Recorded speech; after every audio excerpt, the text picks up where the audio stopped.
Songwriting's a funny thing. It's about searching for something.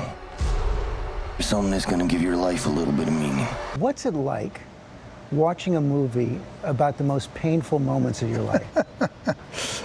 Well, they tend to be the most interesting moments of your life at the end of the day, you know, when you're making your way through some sort of crucible, hopefully to come out the other side with some knowledge gained, some greater sense of self, and a story to tell. Directed by Scott Cooper, Springsteen, Deliver Me From Nowhere tells the deeply personal story of the rock legend's struggles with depression while making his 1982 album, Nebraska. Sir, I guess it's just a meanness in this world. Scott did an incredible job of transposing the fundamental nature of the album into film. He actually said it's about a neglected soul repairing himself through music. Is that how you see it? Well, music was the first way that I really medicated my anxieties and my depression, you know? It's hard coming home.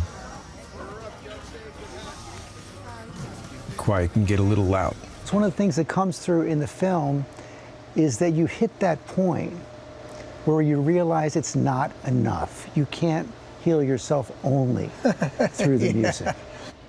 I really knew a lot what to do with those 3 hours on stage. It was the other 21 that were killing me. You know? Coming off the road has never been easy for you. You just need to give it some time. It'll pass. Yeah.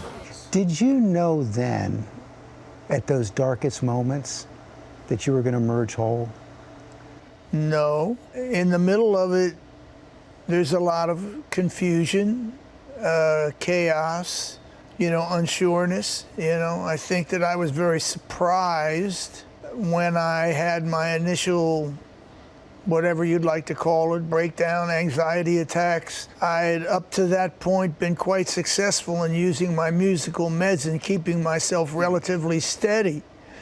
So it was very shocking to run into it where suddenly those things stopped working. The Bears' Jeremy Allen White stars as Springsteen alongside Succession's Jeremy Strong as Bruce's longtime friend and manager, John Landau. I can only imagine what it's like to get the phone call that says, how'd you like to play Bruce Springsteen? Yeah, heavy call. Yeah. There's such big shoes to fill, and I wasn't sure. I don't play guitar, I don't sing. I said, are you sure you don't want to find a guy that can kind of do some of these things, you know? Born down in a dead man's town, the first kicker took us when I hit the ground. There was something about the way Jeremy carried himself, and he was the first guy that I thought of. Bruce has far exceeded my expectations because he has so much humility and so much grace, and I've found that so does Jeremy.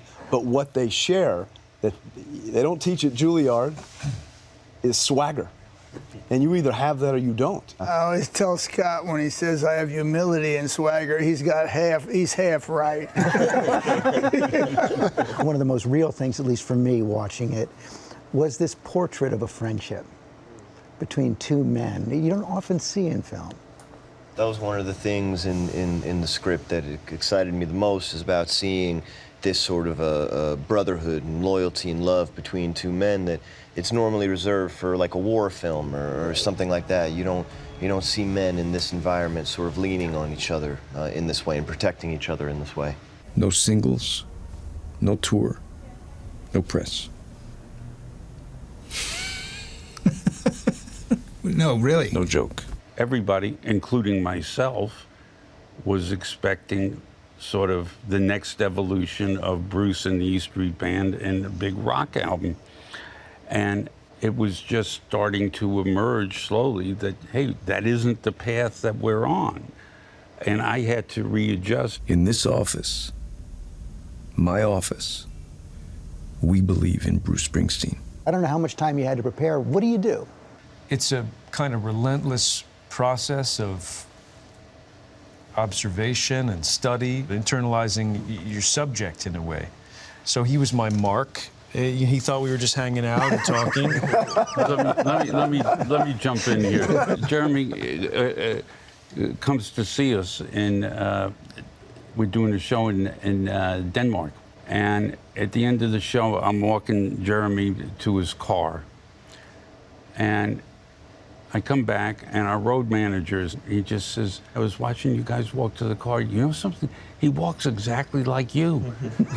And I just realized he was already, he was just copping me right there, you know, right from the beginning.